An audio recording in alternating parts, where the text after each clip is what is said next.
वियोजन अभिक्रिया जानेंगे। वियोजन अभिक्रिया क्या है? इस अभिक्रिया में एकल अभिकारक टूटकर संयोजन में मिलकर दो या दो से, और वियोजन में एकल अभिकारक टूटकर दो या से अधिक उत्पाद बनाते हैं। वियोजन अभिक्रिया किसे कहेंगे? इस अभिक्रिया में एकल अभिकारक, उत्पाद नहीं, अभिकारक टूटकर दो या दो से अधिक उत्पाद बनाते हैं, उसे वियोजन अभिक्रिया कहते हैं। जैसे वियोजन अभिक्रिया दो तीन टाइप का है, जैसे उष्मीय वियोजन, वैद्युत वियोजन और प्रकाशीय वियोजन। उष्मीय वियोजन क्या होता है? उष्मा, हीट, ताप, इसको उपस्थिति में जो होगा उसे ही बोलेंगे उष्मीय वियोजन। जैसे देखो 2FeSO4 फेरस सल्फेट को उष्मा मतलब गर्म करेंगे। उष्मीय वियोजन क्या है? उष्मा द्वारा किया गया वियोजन। तो उष्मा दे रहे हैं, गर्म कर रहे हैं, तो फेरिक ऑक्साइड बन रहा है और SO2 बन रहा है और SO3, मतलब एक तोड़ने पर दो या दो से अधिक उत्पाद बन रहा है, वो वियोजन अभिक्रिया कहलाएगा। उष्मा की उपस्थिति में हो रहा है, इसलिए उष्मीय वियोजन कहलाएगा। इसी प्रकार ये भी उष्मा की उपस्थिति में हो रहा है। वैद्युत वियोजन क्या है? जो वियोजन विद्युत धारा द्वारा हो।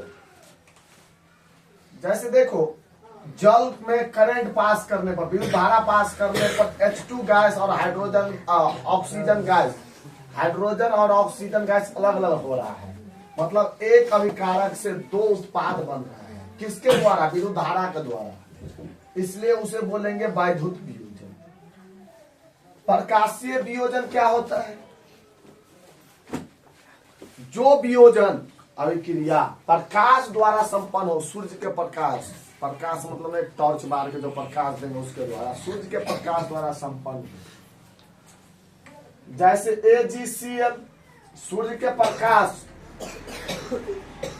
देखो एक अभिकारक था, उससे सूर्य के प्रकाश पड़ने पर दो उत्पाद बन गया, प्रकाश के उपस्थिति में हुआ, इसलिए उसे प्रकाश वियोजन अभिक्रिया कहेंगे। इस सब जो है ना, इस अभिक्रिया का उपयोग श्वेत फोटोग्राफी में होता है। इससे आगे फिर देख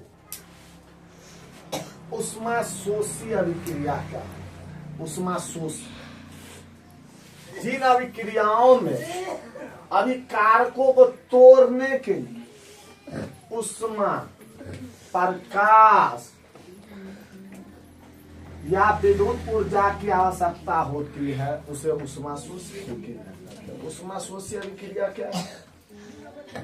जिन अभिक्रियाओं में अभिकारकों को तोड़ने के लिए उष्मा, प्रकाश या विद्युत ऊर्जा की आवश्यकता होती है, उसे उष्माशोषी अभिक्रिया कहते हैं।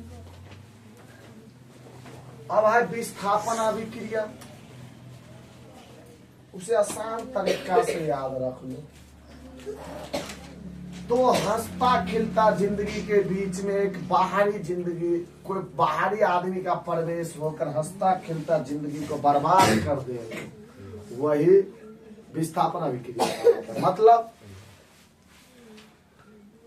देखो इन अभिक्रियाओं में अधिक अभिक्रियाशील तत्व, मान लो जो ज्यादा पैसा वाला है, कम पैसा वाला के साथ पहले है कोई व्यक्ति, या समझ लो सीधा जो दो आदमी है, बॉयफ्रेंड गर्लफ्रेंड टाइप का है, दो आदमी,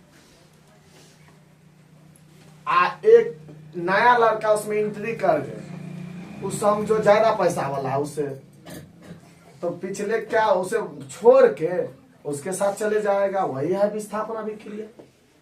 मतलब इन अभिक्रियाओं में अधिक अभिक्रियाशील तत्व, अधिक अभिक्रियाशील तत्व है ना, कम अभिक्रियाशील तत्व को मार के हटा देता है, उसका स्थान अपना ले लेता है, वही तो है विस्थापन अभिक्रिया। अधिक अभिक्रियाशील तत्व कम अभिक्रियाशील तत्व को उसके यौगिक से विस्थापित कर देता है, मतलब हटा देता है। जैसे देखो आयरन अलग है, उसके साथ CuSO4 के साथ कौन रह रहा था? कॉपर रह रहा है। कॉपर से ज्यादा अभिक्रियाशील है आयरन, तो देखो उसको हटा देगा। कॉपर के जगह पर आ गया Fe और उसको विस्थापित कर दिया, वही तो हो गया विस्थापन अभिक्रिया। द्विविस्थापन अभिक्रिया क्या है? इस अभिक्रिया में उत्पादों का निर्माण दो यौगिकों के बीच आयनों के आदान प्रदान से होता है। आयन प्लस माइनस होता है, आयनों के आदान प्रदान से होता है, उसे द्विविस्थापन अभिक्रिया कहते हैं। जैसे सोडियम सल्फेट बेरियम क्लोराइड के साथ मिलेगा तो बेरियम सल्फेट और सोडियम क्लोराइड बन जाएगा। इससे आगे कल देखते हैं।